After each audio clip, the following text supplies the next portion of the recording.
कभी तुमने ख्याल किया, क्षण भर को झपकी लग गई है, दफ्तर में बैठे काम कर रहे हो या सुबह बैठ के अखबार पढ़ रहे हो, आंख बंद हो गई, क्षण भर को झपकी लग गई।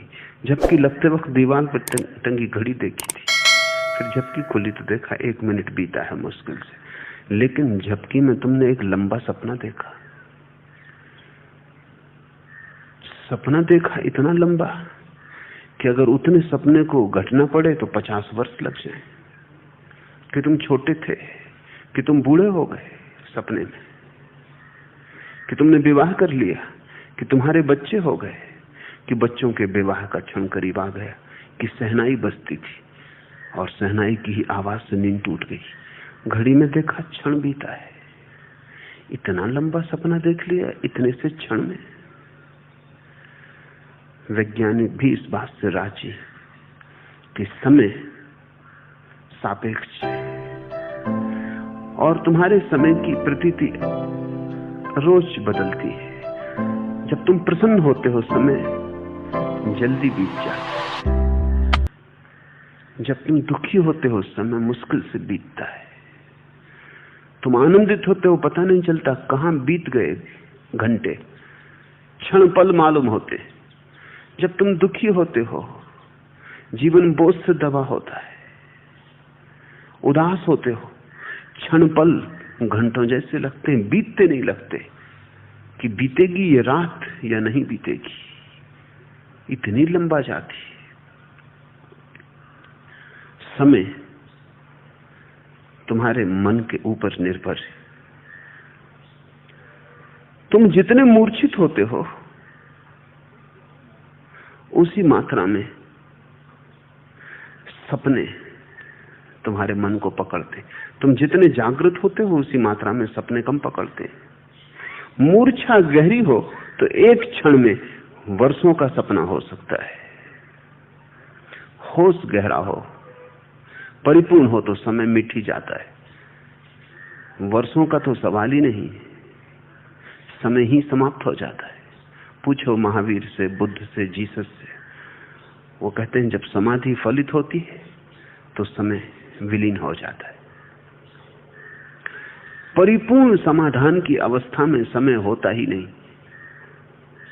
परिपूर्ण मूर्छा की अवस्था में समय होता है, खूब लंबा होता है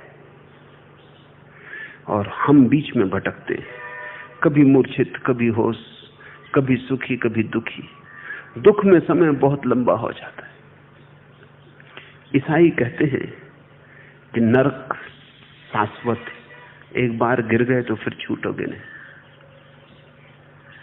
बर्टन रसल ने बड़ा वैज्ञानिक तर्क उठाया है ईसाईयत के खिलाफ। एक किताब लिखी है why I am not a Christian, कि मैं ईसाई क्यों नहीं हूं। उसमें बहुत तर्क दिए, उसमें एक तर्क ये भी है और तर्क बड़ा काम का मालूम पड़ता है। रसल कहता है कि मैंने अपनी जिंदगी में जो भी पाप किए, और ईसाई तो एक ही जिंदगी मानते हैं इसलिए ज्यादा झंझट नहीं है, इस जिंदगी में मैंने जितने पाप किए और जितने पाप सोचे, किए नहीं सिर्फ सोचे, किए और सोचे सभी पाप अगर मैं कठोर से कठोर अदालत के सामने भी व्यक्त कर दूं तो रसल कहता है मुझे 5 साल से ज्यादा की सजा नहीं मिल सकती। वो भी किए और सोचे। अगर सोचे वाले पापों पर भी दंड मिलता हो तो 5 साल से ज्यादा मुझे कोई कठोर से कठोर न्यायाधीश भी सजा नहीं दे सकता। लेकिन ये ईसाईयत तो बिल्कुल ही व्यर्थ की बकवास मालूम होती।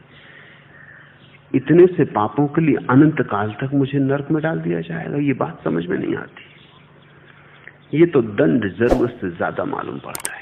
ये तो ऐसा लगता है जैसे ईसाइयों का परमात्मा दंड देने को बड़ा आतुर, फंस पर जाओ। पाप ही क्या किए तुमने? तुम भी सोचो तो रसल की बात ठीक लगेगी।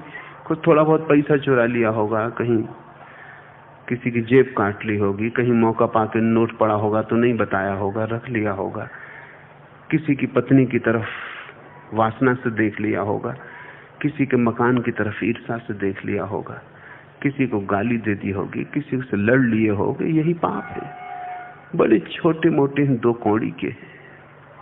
इन पापों के लिए अनंत काल तक नरक में सड़ना पड़ेगा। रसल की बात ठीक लगेगी। रसल को कोई ईसाई जवाब नहीं दे सका क्योंकि बात बिल्कुल साफ है। रसल कहता है कितने ही पाप किए हों, दंड की एक सीमा होनी चाहिए, क्योंकि पाप की एक सीमा है। दंड अनंत, सीमित पापों के लिए। लेकिन मेरे पास कुछ और कारण। रसल तो मर चुका है, जीवित होता तो उससे मैं कहता कि सवाल तुम समझे ही नहीं, जीसस का वचन चूक गए। जीसस जब कहते हैं अनंत है नर्क, तो ये कहते हैं कि दुख वहां इतना है कि एक क्षण अनंत मालूम पड़ेगा। दुख की मात्रा से लंबाई मालूम पड़ती। अनंत से मतलब अनंत नहीं है, वो तो केवल प्रतीक है। दुख इतना गहन है कि रात काटे ना कटेगी, अनंत मालूम पड़ेगी। ये दुख की घनता को बताने के लिए अनंत शब्द का प्रयोग है। अनंत शब्द का समय की लंबाई से कोई मतलब नहीं है। अनंत शब्द का अर्थ समय की भीतर दुख की गहराई से। एक क्षण को भी नरक में रहोगे तो ऐसा लगेगा ये क्षण अब समाप्त होने वाला नहीं है, इतना ही प्रयोजन है।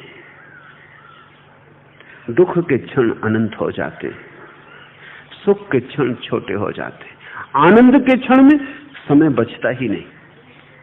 इसलिए जिन्होंने आनंद जाना है उन्होंने कहा कालातीत, वो समय के पार है, वहां समय समाप्त हो जाता।